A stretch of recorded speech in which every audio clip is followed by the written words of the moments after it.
Meanwhile, the leaders of South Korea and the United States have agreed to postpone their annual joint military exercises until after the PyeongChang Winter Olympics. It's apparently to ensure the game's security, but it could also help reduce tensions. Our Blue House correspondent Hwang Hojun reports. The agreement came during a phone conversation between President Moon Jae-in and his American counterpart Donald Trump late Thursday night Korea time. The two leaders agreed to postpone the South Korea-U.S. joint military exercises to let the combined forces focus on ensuring the security of the Olympic Games. The idea was initially proposed by President Moon, which was revealed during an interview with U.S. broadcaster NBC News last month.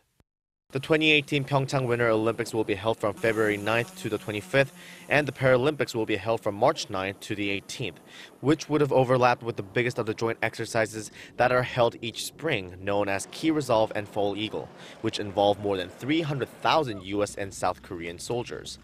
President Trump promised he will send a high-level delegation, including members of his own family, to the PyeongChang Olympics, and stressed that the U.S. will fully support President Moon in the process of resuming dialogue with North Korea. The phone call came just a day after Seoul and Pyongyang reopened their dialogue channel at the joint security area on the border, which is seen as a preface of the resumption of government-level talks between the two Koreas for the first time since December 2015.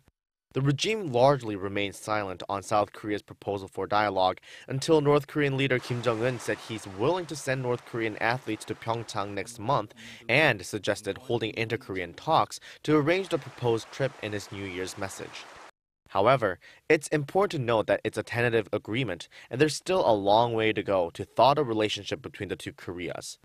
The White House also released a statement on the phone conversation between the two leaders, but it put its focus on Presidents Moon and Trump agreeing to, quote, continue the campaign of maximum pressure against North Korea and not repeat mistakes of the past.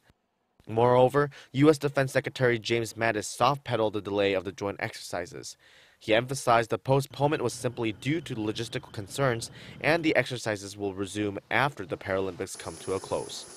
While the annual joint military drills are postponed and not canceled, the agreement between Presidents Moon and Trump will likely create some momentum toward de-escalating tensions on the peninsula ahead of the 2018 PyeongChang Winter Olympics.